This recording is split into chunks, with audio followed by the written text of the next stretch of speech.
ونصلي ونسلم على رسوله الكريم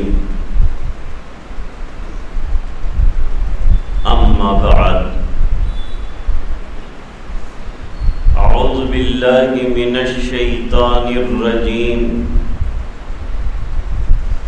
بسم الله الرحمن الرحيم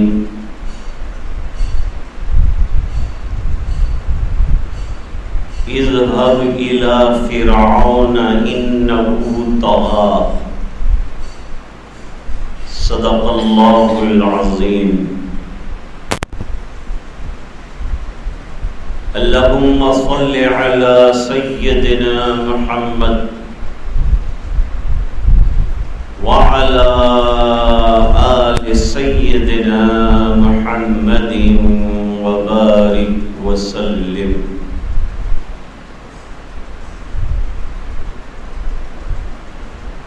حضرات علماء، طلباء عزیز، مہمانان،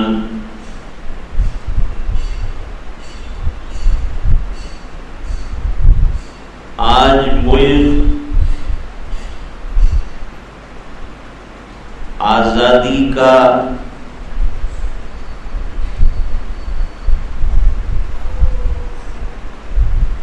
75ویں سال کا جشن منا رہا ہے.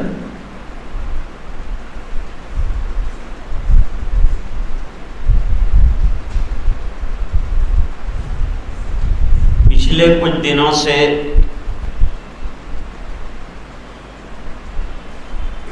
ترنگے کے سنمان کے مختلف پروگرام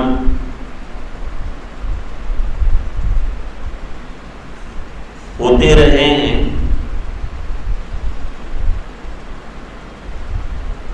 اور اس میں مسلمانوں نے بھی بڑھ چڑھ کر حصہ لیا.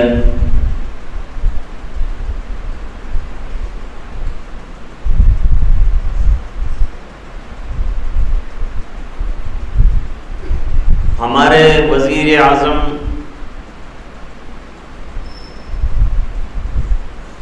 نریندر مودی صاحب کے ایما پر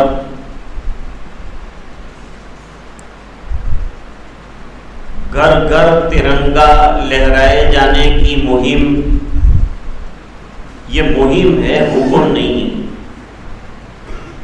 چلائی گئی.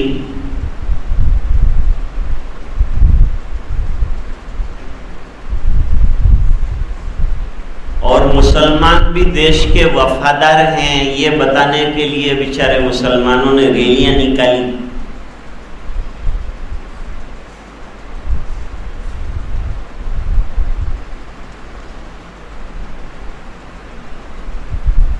ایک اشاعے پر جمعہ کے دن سے یہ سلسلہ جاری ہے.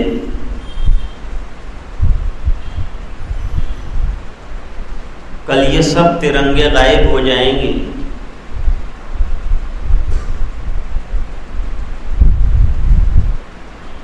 ہم لوگوں کی اتنی لمبی جدوجہد اور قربانیاں ہونے کے باوجود میں سمجھ نہیں پا رہا ہوں کہ ابھی بھی ہم کو وفاداری کے لیے یہ مختلف ثبوت پیش کرنے پڑتے ہیں.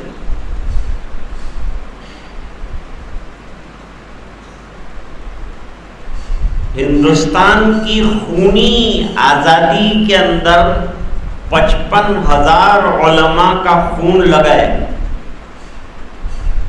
کیا وہ قربانی کم تھی؟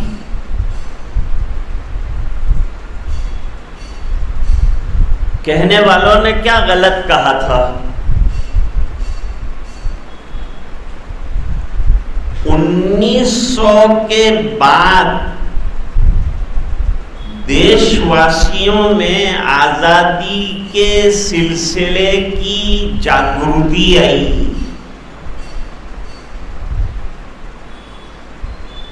اس سے پہلے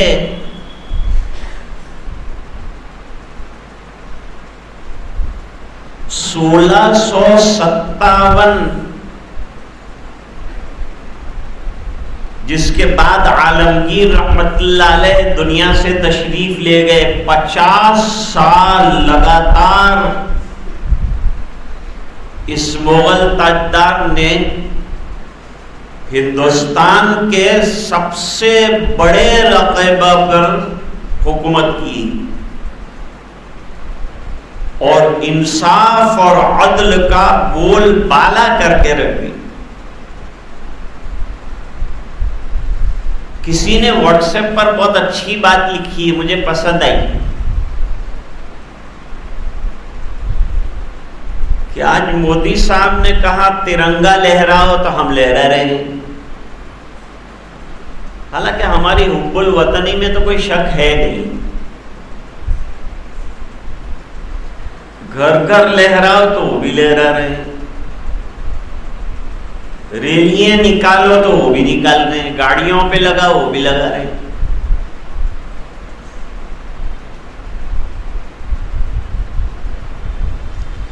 میرے نبی نے کہا 5 وقتہ نماز پڑھو تو اس پر ہمارا کوئی عمل نہیں۔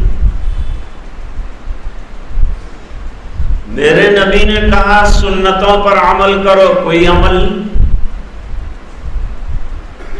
میرے نبی نے کہا تلاوت قرآن کریم کرو، ہم کوئی اثر نہیں لیتے۔ ہم کو تو ہمارے نبی صلی اللہ علیہ وسلم سے اللہ کی محبت کے بعد دنیا میں سب سے زیادہ محبت ہے۔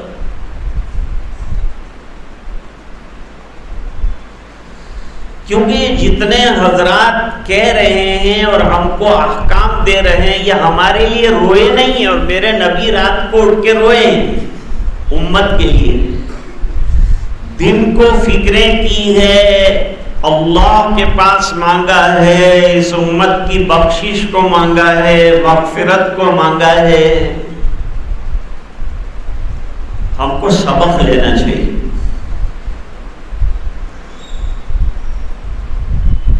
لوگ بمبئی کے ہیرو جنہوں نے کبھی آپ کو یاد نہیں کیا، آپ کو دیکھا نہیں، آپ کے لیے فکر نہیں کی، آپ کے لیے روئے نہیں، آپ کے لیے پیسہ خرچ نہیں کیا، ان کے لیے ہم پیسہ لٹاتے ہیں، ان کی فلمیں دیکھتے ہیں، ان کی طرح نقالیاں کرتے ہیں۔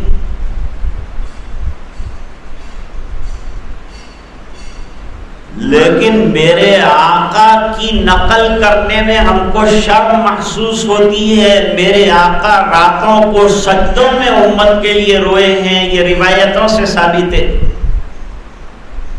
امت کے لیے مانگا ہے، امت کے لیے خرچ کیا ہے، جانیں لٹائی ہیں، آنسو بہائے ہیں، شفاعت کے لیے فرمایا ہے، امت کے بغیر جنت میں نہ جانے کو فرمایا ہے۔ ایسے پیارے نبی کی سنتوں پر ہم عمل نہیں کرتے۔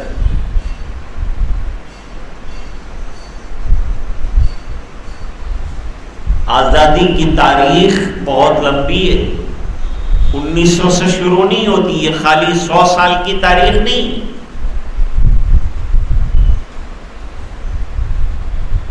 1799 میں ٹیپو سلطان شہید ہوئے۔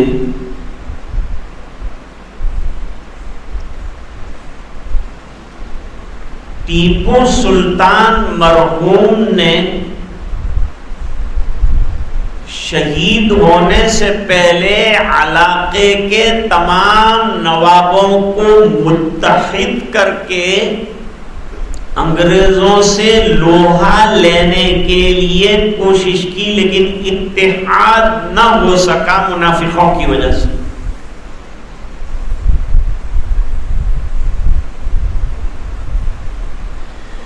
میر جعفر نے قلعے کا دروازہ بند کر دیا اور قلعے کے دروازے پر لڑتے ہوئے 1799 میں ٹیپو سلطان جو ہے وہ شیروں کی طرح شہید ہوئے۔ اس ملک کی آزادی کو اور سلطنت خداداد کی بقا کے لیے انہوں نے اپنی بیویاں، بچے، اولاد، خاندان تک کی پرواہ نہیں کی ہے، ملک کو بچانے کے لیے اور اس دیش کی آزادی کو برقرار رکھنے کے لیے اور انگریزوں کے ناپاک قدموں کو بڑھتا ہوا روکنے کے لیے۔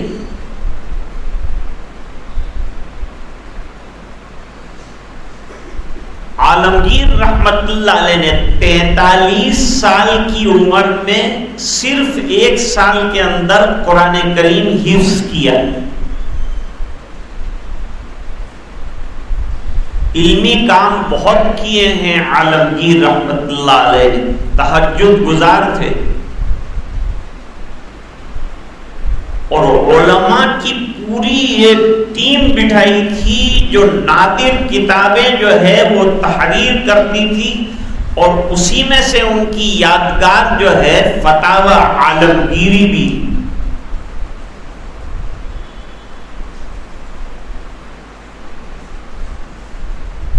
عالمگیر کے بعد کا دور شاہ ولی اللہ صاحب محدث دہلوی رحمت اللہ علیہ نے دیکھا ہے،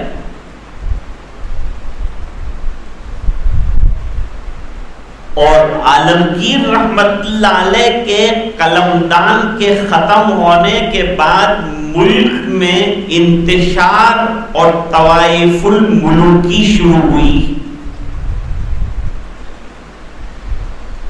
لیکن اس کو بھی ہوتے ہوتے 50 سال کا عرصہ گزرا۔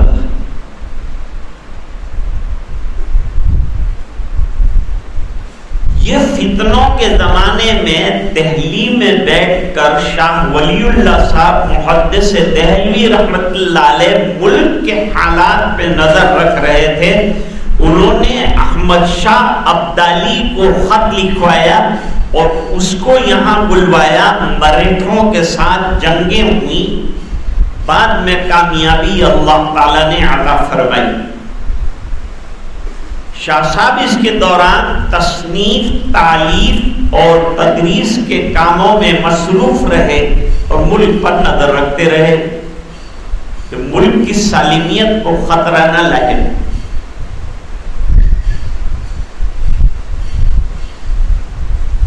عالمگیر رحمت اللہ علیہ کے آخری دور سے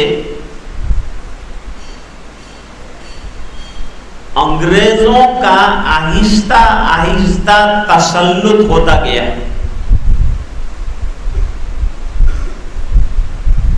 1500 ہجری میں 1500 عیسوی میں واسکو ڈی گاما جو ہے وہ کالی کٹ کے کنارے پر اترا اور اس نے یہ ملک دریافت کر لیا۔ اس کے بعد فرانس، بریٹن، دوسرے سب ملک آنے لگے، لیکن ان کے پیر جلدی اکھڑ گئے، انگریزوں کا راستہ صاف ہوا۔ 1600 کے قریب انگریزوں نے ہندوستان میں کوٹھیاں بنانا شروع کیا تجارت، جس میں سب سے پہلے سورت کے اندر کوٹھی بنائی گئی، اس کے بعد کلکتہ میں بنائی گئی، اس کے بعد مدراس میں بنائی گئی، اس کے بعد بمبئی میں بنائی گئی۔ بمبئی کی آب و ہوا انگریزوں کو راس نہیں آتی تھی، وہاں مچھر بہت تھے، لیکن دھیرے دھیرے انہوں نے صفائی کی، علاقے کو خوبرو بنایا اور رہائش کے قابل بنایا۔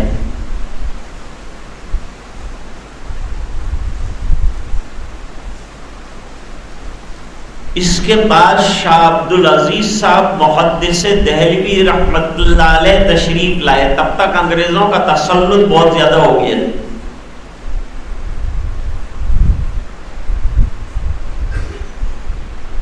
شاہ عبد العزیز صاحب رحمت اللہ علیہ بہت ذہین، زیرک اور نہایت زبردست عالم تھے، اور انگریز ان کے سخت دشمن تھے،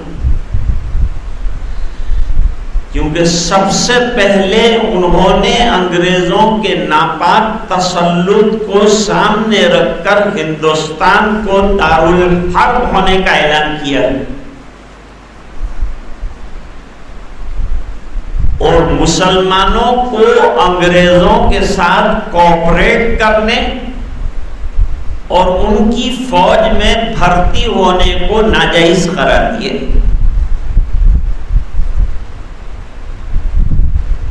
شاہ عبد العزیز صاحب رحمت اللہ علیہ کے محنتوں کے نتیجے میں 2 زبردست شاگرد تیار ہوئے، اور بھی بہت شاگرد تھے جن کے نمایاں نام ہیں۔ ان میں ایک سید احمد شہید رحمت اللہ علیہ، جن پر باقاعدہ تصانیف ہیں، حضرت مولانا علی میاں صاحب رحمت اللہ علیہ۔ دوسرے شاگرد حضرت مولانا اسماعیل شہید رحمت اللہ علیہ، جن کا تعلق شاہ عبد العزیز صاحب رحمت اللہ علیہ کے ساتھ خاندان سے۔ پھر مولانا عبد الحی بٹانوی،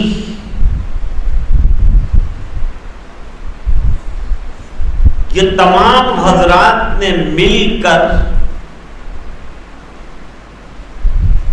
ہندوستان کی سالمیت کے لیے اور خلافت کے قائم کرنے کے لیے جہاد کی مہم اٹھائی۔ اس وقت جہاد کا کوئی نام بھی نہیں لیتا تھا، جہاد کے نام سے گھبراتے تھے، انگریز بولنے ہی نہیں دیتا تھا جیسے آج۔ حالانکہ جہاد کی جو تعبیر پیش کی گئی تھی اس زمانے میں اور آج بھی جو پیش کی جاتی ہے وہ غلط ہے۔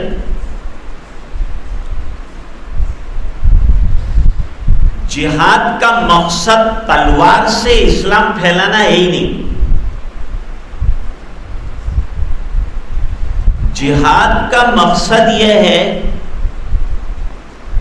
کہ تینوں کے فتنوں کو ختم کیا جائے اور کفر کے فتنے کو فروغ کیا جائے اور شرک کو دور کیا جائے اور ملک کو امن و امان والا بنایا جائے، تاکہ یہاں کے رہنے والے باشندے شانتی اور سکون کے ساتھ اپنی حدود کے اندر رہ سکیں اور غیر ان کے اوپر حملہ آور نہ ہو جائے۔ اور یہ فضا جب قائم ہوگی تو احکام شرعی کا قائم ہونا اور اسلامی احکام کا نافذ ہونا آسان ہوگا۔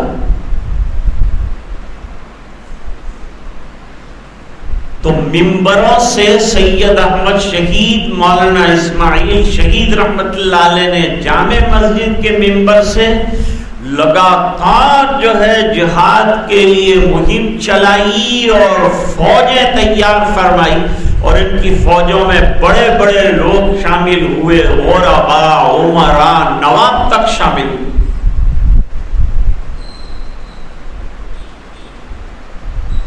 پہلے زمانے میں جو بادشاہ تھے وہ بڑے نیک ہوا کرتے تھے۔ ہندوستان میں التمشی حکومت بھی آئی اور تغلق شاہ بھی آئے اور بلبن بھی آئے اور ابدالی بھی آئے اور غزنوی بھی آئے اور غوری بھی آئے۔ پہلے غزنوی آئے، بعد میں غوری آئے۔ غوری ہی نے پرتھوی راج کو جو ہے گرفتار کیا تھا اور اجمیر سے نکالا تھا، اور خواجہ صاحب وہاں قیام پذیر ہوئے تھے۔ قطب الدین بختیار کاکی رحمت اللہ علیہ کے مریدوں میں ایک بادشاہ تھے شمس الدین التمش. جب قطب الدین بختیار کاکی رحمت اللہ علیہ کا انتقال ہوا، جنازہ تیار ہوا، لوگ بہت بڑی تعداد میں، چونکہ بادشاہ سے بڑا تعلق تھا، جمع ہوئے جنازے کی نماز پڑھنے کے لیے. تو ایک آدمی آگے آیا، اس نے وصیت سنائی شاہ صاحب کی کہ خواجہ صاحب نے وصیت کی ہے کہ ان کی صلاۃ جنازہ وہ شخص پڑھائے جس کی تہجد قضا نہ ہوئی ہو، جس کی تکبیر تحریمہ زندگی میں نہ گئی ہو، جس کی نظر غیر محرم پر نہ پڑی ہو، اور جس کی عصر سے پہلے کی 4 سنتیں نہ گئی ہوں. سناٹا چھا گیا. ایسا کون ہے؟ تو چادر ہٹا کر بادشاہ خود آگے آئے اور روتے ہوئے اپنے شیر سے کہا کہ آپ دنیا سے گئے، مجھے رسوا کر گئے. یہ مخفی چیز تھی اور لوگوں کے سامنے گواہی دی کہ یہ 4 چیزوں کا میں حامل ہوں، اور صلاۃ جنازہ پڑھائی. بادشاہ ہو. سلاطین ایسے نیک ہوا کرتے تھے. عالمگیر رحمت اللہ علیہ برسوں تک تہجد کے زبردست پابند رہے. سید احمد شہید رحمت اللہ علیہ تہجد کے بڑے زبردست پابند، بڑے واقعات ہیں اس سلسلے میں. بڑے نیک اور سادات خاندان سے تعلق تھا.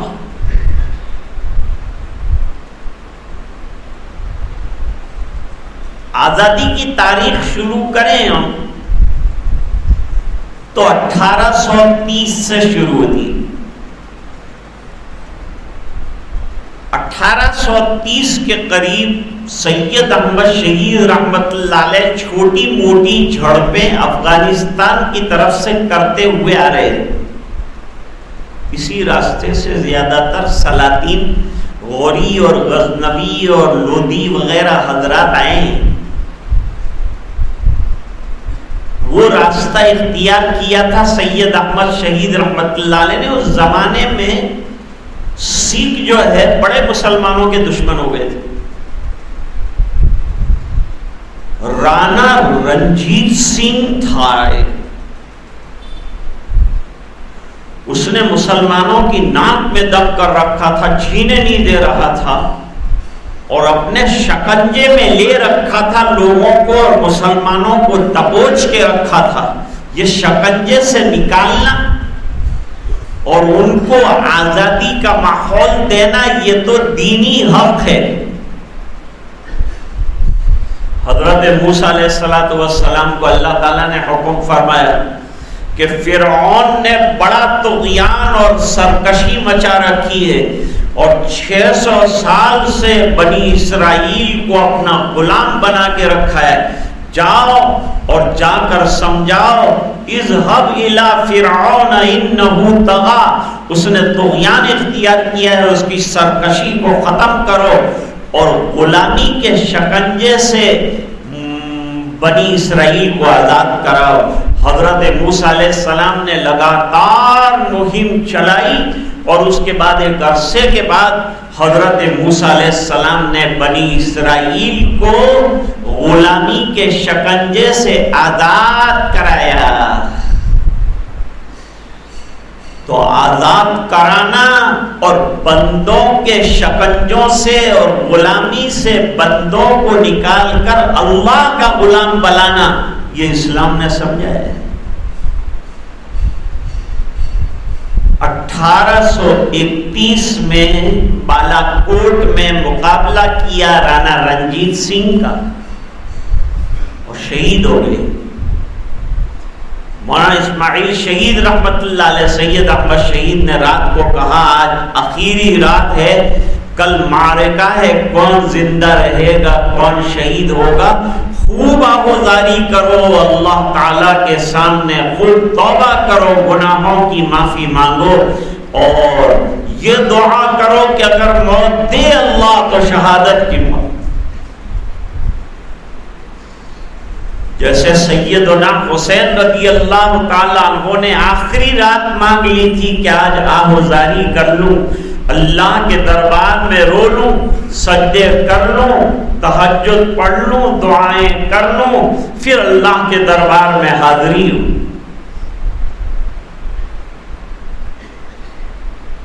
یہ حضرات کے شہید ہونے سے مہم ختم نہیں ہوئی. انگریز جو ہے وہ پھیلتا جا رہا تھا دھیرے دھیرے دھیرے دھیرے. سید احمد شہید رحمت اللہ علیہ کے باقی جو شاگرد اور فوجوں کے لوگ تھے، ان کے دل کے اندر آزادی اور ملک کی سالمیت کا جذبہ برقرار تھا. وہ ملک میں پھیلے اور انہوں نے اس مہم کو ہوا دی، اور رخ جو ہے اب انگریزوں کی طرف ہو گیا ہے کہ اب انگریز مسلط ہو گیا ہے، اس کو یہاں سے نکالنا ہے. یہ جذبہ لوگوں کے اندر پیدا کیا. 1831 سے لے کر 1857 تک 1857 تک یہ جذبے کو پروان چڑھایا، اور بڑے بڑے علماء بعد میں شامل ہوئے، اور سید الطائفہ حضرت حاجی امداد اللہ صاحب مہاجر مکی رحمت اللہ علیہ کی کمانڈری میں حضرت نانوتوی، حضرت گنگوہی، حضرت حافظ ضامن شہید رحمت اللہ علیہ وغیرہ کا بہت بڑا علماء کا قافلہ جو ہے وہ دہلی کو سر کرنے کے لیے شاملی کے میدان میں جمع ہوا،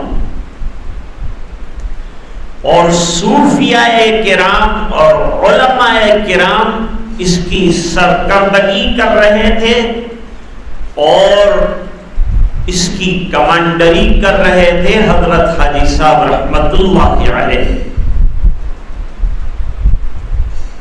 لوگ 1857 کے بلوے سے تعبیر کرتے ہیں، انگریزوں کی تعبیر.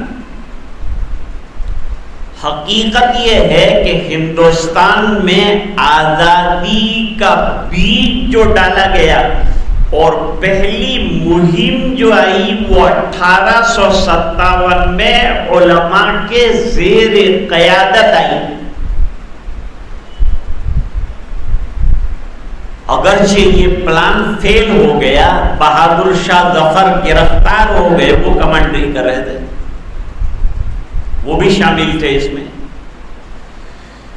یہ مغل ایمپررز میں اخیری بادشاہ تھے. بعد میں ان کو برما بھیج دیا گیا، رنگون بھیج دیا گیا، وہاں سزائیں دی گئیں، بڑے خراب حالات میں بیچاروں کی موت آئی. میں وہاں بھی حاضر ہوا تھا. ایک پورا بہادر شاہ ہال بنایا گیا ہے، مزار بھی ہے. ان کے تمام اشعار صوفیانہ مزاج رکھتے تھے، اس لیے ان کے تمام اشعار وغیرہ بھی وہاں لگے ہوئے ہیں. اور عبرت ہوتی ہے کہ اتنے بڑے ملک کے بادشاہ کیا بے بسی کے عالم میں وہاں سو رہے ہیں. پھر یہ مہم جو ہے وہ چلتی رہی. انگریز ایک بات سمجھ گیا، انگریزوں نے سمجھ لیا کہ اس ملک میں اگر ہم کو باقی رہنا ہے تو سب سے پہلے مدارس اور علماء کو ختم کرنا پڑے گا. چنانچہ وہ علماء کے پیچھے پڑ گئے. ایک قول کے مطابق 55,000 علماء کو پھانسی پر لٹکائے گئے اور ہزاروں علماء کو توپ کے دہانے پر اڑا دیا گیا. اور ہزاروں کو تہہ تیغ کر دیا گیا، ہزاروں کو مشین گنوں کے سامنے کھڑے رکھ کر گولیاں مار دی گئی۔ ان میں مسلمان بھی تھے، غیر بھی تھے۔ ہم نہیں کہتے کہ دوسروں نے حصہ نہیں لیا، لیکن ہمیں شکوہ یہ ہے کہ ہماری جو قربانیاں مشائخ کی اور بزرگوں کی رہی ہے اس کو نظر انداز کیوں کیا جا رہا ہے؟ اس کو نظر انداز کر کے ہندوستان کی آزادی کا تصور نہیں کیا جا سکتا۔ شیخ الہند رحمت اللہ علیہ کی، مولانا عبید اللہ سندھی کی ریشمی رومال کی تحریک، ملک کی سالمیت اور بقا کے لیے شیخ الہند کا مالٹا کے جیل میں رہنا، حضرت مدنی رحمت اللہ علیہ کا کورٹ کے اندر تنے تنہا مشین گنوں کے سامنے یہ اعلان کرنا کہ مسلمان جو ہے انگریزوں کے ساتھ کسی قسم کا کوآپریشن نہ کریں، اور یہاں کے ہندوؤں کو جو 40 کروڑ ہیں اور 20 کروڑ مسلمان ہیں، اس ملک میں اگر رہنا ہے تو طے کرنا ہے کہ انگریزوں کو یہاں چھوڑنا ہے یا ان کو یہاں سے نکالنا ہے۔ اگر ملک کی سالمیت چاہتے ہو تو سر پر کفن باندھو، تیار ہو جاؤ، اور اس سلسلے میں سب سے پہلے اگر قربانی دینی پڑے گی تو وہ حسین احمد کی قربانی ہوگی۔ میں اس کے لیے مشین گنوں کے سامنے اور توپوں کے سامنے کھڑا ہوں۔ لوگوں نے ہاتھ چومے، لوگوں نے نعرہ تکبیر بلند کیا، اور معلوم نہیں اس وقت جج کو کیا ہوا تھا، اس نے خالی 2 سال کی قید بامشقت دی۔ مولانا محمد علی جوہر کو، مولانا نثار احمد کو، مولانا شوکت علی کو، مولانا حسین احمد مدنی رحمت اللہ علیہ، مختلف میٹنگیں ہوئی ہے۔ بمبئی میں میٹنگ ہوئی ہے جمعیت کی، 1919 کے اندر جمعیت العلماء قائم ہوئی، اور اس کے بعد جو ہے اس کی مختلف میٹنگیں ہوئیں، اور میٹنگوں میں مختلف قسم کی انگریزوں کے خلاف قراردادیں پاس ہوئی۔ وہ قراردادیں ضبط کر لی گئی اور علماء کو پس دیوار زندہ ڈال دیا گیا۔ یہ سلسلہ ایک عرصہ دراز تک جاری رہا، بہت لمبی تاریخ ہے۔ 1857 کے بعد سے علماء کی محنتوں کا سلسلہ جاری تھا، اور یہ تحریک کو زندہ رکھنے کے لیے اور ہندوستان میں مسلمانوں کی بقا کے لیے حضرت مولانا قاسم العلوم نانوتوی رحمت اللہ علیہ نے 1866 کے قریب دارالعلوم دیوبند کی ایک تحریک کی شکل میں بنیاد رکھی، تاکہ لوگوں کے دلوں میں آزادی کا ولولہ، جذبہ، قربانیوں کا ذوق شوق جو ہے اسے برقرار رکھا جائے، اسے باقی رکھا جائے، اسے زندہ رکھا جائے۔ اور مدرسوں کے جال حضرت شیخ الہند رحمت اللہ علیہ نے فرمایا، ہندوستان میں مسلمانوں کی بقا کے لیے آج بھی مدارس کی ضرورت ہے، اور یہ مدارس دیش کی آزادی کے لیے سنگ میل ہیں۔ اس زمانے میں بھی دارالعلوم دیوبند نے ایسے سپوت عطا کیے جنہوں نے سینوں پر لاٹھیاں کھائیں، جیلوں میں بند رہے، قربانیاں دیں، اور دیش کے آزاد ہونے تک محنت کرتے رہے، یہاں تک کہ 1947 میں اللہ تعالیٰ نے اپنے فضل سے حضرت مولانا محمد یعقوب صاحب نانوتوی رحمت اللہ علیہ نے، حاجی عابد حسین صاحب کہہ رہے تھے کہ انگریزوں کا پنجہ اتنا گڑ گیا ہے کہ اب یہ کتنی صدیوں کے بعد نکلے گا نہیں کہہ سکتے ہیں، تو حضرت نے پیشین گوئی فرمائی کہ حاجی صاحب آپ کیا بات کرتے ہیں، ہم سوئیں گے رات کو انگریزوں کے قلمدان میں اور صبح میں اٹھیں گے تو آزاد ہوں گے۔ چنانچہ 14 اگست کی رات میں ہندوستان کے لوگ غلامی میں سوئے اور جیسے ہی 12 بج چکے آل انڈیا ریڈیو سے اعلان ہوا کہ آج جو ہے ہندوستان آزاد ہو چکا، اور یونین جیک جو لال قلعے کے اوپر لہرا رہا تھا اسے اتار لیا گیا، اور اس کی جگہ ایک مسلمان خاتون کا تیار کردہ ترنگا جو ہے وہ لہرایا گیا، ملک جو ہے آزادی کا سانس لینے لگا۔ شروع کرو آپ 1830 سے لے کر 1947 تک پوری تاریخ میں علماء کرام اور اہل اللہ چھائے ہوئے ملیں گے۔ انہوں نے اپنی بساطیں برباد کر ڈالی، انہوں نے اپنی جائیدادیں کھو ڈالی۔ مولانا احمد اللہ صاحب رحمت اللہ علیہ کے گھر والوں کو عید کے دن نماز عید کے بعد گھر سے باہر نکالا گیا، ان کے مکان کے اوپر قبضہ کر لیا گیا، ان کی جتنی جائیدادیں تھی لے لی گئی، عورتوں کو بے پردہ کر دیا گیا، ایک سوئی لینے کی بھی اجازت نہیں تھی، گھر گھر بھیک مانگنے کے لیے چھوڑ دیا گیا۔ ایسے سنگین حالات آئے۔ مولانا فضل حق خیر آبادی وہ گئے تھے مالٹا میں، وہاں ان کو لوگ سر پر اٹھاتے تھے، ان کے قدموں میں پھول بچھاتے تھے۔ ان کا عالم یہ تھا کہ مالٹا میں وہ ناپاکی کے ٹوکرے سر پر اٹھا کر پھینکنے کے لیے جاتے۔ اتنی قربانیاں رہی ہیں اور اتنی محنتیں رہی ہے کہ انگریز تاریخ نگار نے لکھا ہے کہ ہم نے علماء کی لاشیں ایسی دیکھی ہے، میں نے پہلے ایوب صاحب کہا تھا کہ ایسی لاشیں دیکھی ہیں علماء کی کہ جو درختوں کے اوپر لٹک رہی تھیں، اور ان کی حالت ایسی ہو گئی تھی جیسے انگریزی کا آنٹ ہوتا ہے، ایسی مڑ کر خراب ہو گئی تھی، اور عبرت کے لیے ان کی لاشوں کو لٹکا رکھا گیا تھا۔ لیکن ان تمام چیزوں سے ڈرے نہیں ہندوستان کے لوگ، اور انہوں نے برابر جابر انگریز کا اور ظالم انگریز کا مقابلہ کیا۔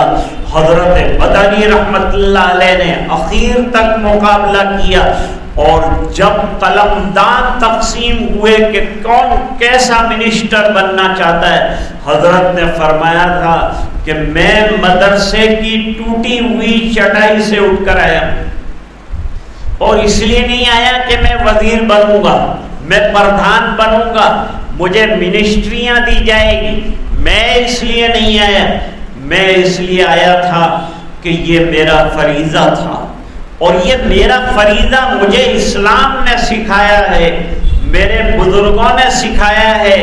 حضرت نانوتوی رحمت اللہ علیہ گئے تو شیخ الہند نے بیڑا اٹھا لیا، شیخ الہند گئے تو حضرت مدنی رحمت اللہ علیہ نے بیڑا اٹھا لیا۔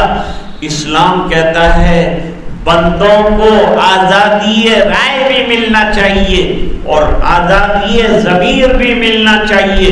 میں اس کے لیے میدان میں آیا، سینہ سپر رہا، کورٹوں میں گیا، جیلوں میں گیا، قید خانوں میں گیا، اور میں نے یہ محنتیں میرے بزرگوں کے اشاروں پر اور قرآن اور سنت کو سامنے رکھ کر کی۔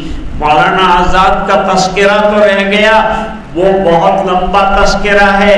حضرت مولانا محمد علی، مولانا شوکت علی، جنہوں نے محنت کی اور گاندھی جی کو مہاتما بنایا اور ان کو اونچے درجے پر پہنچایا، ورنہ ان کو اتنا کوئی پہچانتا نہیں تھا۔ قربانیاں اصل میں علماء کی یقین میں کر رہے ہیں، انہوں نے بڑی محنتیں کی۔ حضرت نے فرمایا میں پھر وہی مدرسے کی ٹوٹی ہوئی چٹائی پر جانا چاہتا ہوں۔ میں منسٹر بننے کے لیے محنت نہیں کر رہا تھا، میں اللہ کی رضا کے لیے محنت کر رہا تھا، میں اللہ کے دین کے ثبوت کے لیے محنت کر رہا تھا۔ علماء بیٹھے ہیں، لمبی بات نہیں کر سکتے، بہت لمبا تذکرہ ہے اور بہت لمبی تاریخ ہے اور گھنٹوں کے گھنٹوں بیان ہو سکتا ہے، لیکن آپ حضرات تھوڑی سی بات اس سلسلے میں سننا چاہتے تھے اور مولانا زکریا صاحب کا حکم تھا کہ چند منٹ جو ہے اس سلسلے میں کہ یوم آزادی ہے، میں یہ عرض کرنا چاہتا ہوں کہ صرف ترنگا لہرا دینے سے مسائل حل نہیں ہوں گے۔ اس وقت ہم کو سر جوڑ کر ارزاق کے لیے کہ لوگوں کو اچھی اور صحت مند روزی ملے، صحت مند زندگیاں ملے، بیماریاں دور ہو، معیاری تعلیم ہو، ہمارے ملک کی تعلیم کا معیار بلند ہو، مدارس کی ترقی ہو، انہیں آگے بڑھایا جائے، انہیں ترقی دی جائے اور ان کی بقا کے لیے محنت کی جائے، اسکولیں بنائی جائیں، ہمارے نوجوانوں کو تعلیم میں آگے بڑھایا جائے، ہم کو گورنمنٹ نوکریوں کے اندر موقع دیا جائے اور ہمارے اسکالرز کو گورنمنٹ جاب مل سکے، ہم کو برابر کا حق مل سکے اور ہندوستان میں ہماری قربانیوں کو دیکھتے ہوئے برابر کا شہری ہونے کا ہمیں حق ملے۔ یہ تمام منشوں پر اس وقت سر جوڑ کر بیٹھنا ہے، اختلافات ختم ہوں، تعصب کو ختم کیا جائے، تعصب کی اینک کو اتارا جائے، انصاف کی نظر قائم کی جائے اور قوموں کے ساتھ برابر سلوک کیا جائے، ذہنی طور پر ہمیں غلام بنا کر نہ رکھا جائے، ہمارے اوپر طرح طرح کے ظالمانہ قاعدے نہ مسلط کیے جائیں۔ یہ آزادی کا آج کا پیغام ہے اور یہی ہمارا تقاضا ہے۔ اسی کے ساتھ میں اپنی بات کو ختم کرنا چاہتا ہوں۔ وآخر دعوانا ان الحمد للہ رب العالمین۔ اللہم لک الحمد کلہ ولک الملک کلہ ولک الشکر کلہ والیک یرجع الامر کلہ علانیتہ وسرہ۔ اللهم صل على سيدنا محمد وعلى آل سيدنا محمد وبارك وسلم۔ ربنا آتنا في الدنيا حسنة وفي الآخرة حسنة وقنا عذاب النار وادخلنا الجنة مع الأبرار يا عزيز يا غفار۔ اللهم افتح لنا بالخير واتمم لنا بالخير واجعل عواقب أمورنا بالخير بيدك الخير إنك على كل شيء قدير۔ اے اللہ ہمارے گناہوں کو معاف فرما، کوتاہیوں سے درگزر فرما، اپنا فضل اور کرم شامل حال فرما، رحم کے اور کرم کے فیصلے فرما۔ اے اللہ اس ملک میں امن و امان قائم فرما۔ اے اللہ مسلمانوں کو غایت درجے کا تحفظ عطا فرما۔ اے اللہ پورے ملک کی حفاظت فرما، رکشا فرما، اس کی چاروں باؤنڈریوں کی حفاظت فرما۔ اے اللہ ہر طرف سے حفاظت فرما، اوپر نیچے سے حفاظت فرما۔ ملک کی سالمیت کو جن چیزوں سے خطرہ ہے ان کو ختم فرما، انصاف کا بول بالا فرما، حق کا بول بالا فرما، مدارس کی حفاظت فرما۔ اے اللہ حق کا بول بالا فرما۔ اے الہ العالمین مظلوموں کی داد رسی فرما۔ اے اللہ عدالت میں انصاف کے فیصلے فرما اور اے الہ العالمین پریشانوں کی پریشانیاں دور فرما۔ اے اللہ روزگار کے مسائل ہو گئے لوگوں کے، اللہ ان کے روزگار کو برقرار فرما، روزی میں برکتیں عطا فرما۔ اے اللہ کاروبار میں ترقی عطا فرما، جن کے کاروبار ٹھپ ہو گئے ہیں اللہ خیریت کے ساتھ جاری ساری فرما۔ اے اللہ قانونی چارہ جوئیاں جن کی ہو رہی ہیں آسان فرما۔ اے الہ العالمین پورے ملک کی حفاظت فرما اور اے اللہ پورے عالم کے مسلمانوں کی حفاظت فرما، مدارس، مساجد، خانقاہیں، مقابر اور اللہ مراکز دینیہ ان تمام کی حفاظت فرما، اپنی رضائے دائمی عطا فرما۔ اللہ ہمارا جمع ہونا اس ملک کی آزادی کے موقع پر اے اللہ قبول فرما، خیر اور عافیت کے ساتھ اپنے فضل سے ہمیں زندگی نصیب فرما، جان مال عزت آبرو اور ایمان کی حفاظت فرما، اور اے اللہ یہ دعائیں اپنے فضل و کرم حبیب پاک صلی اللہ علیہ وسلم کی برکت سے قبول فرما برحمتک یا ارحم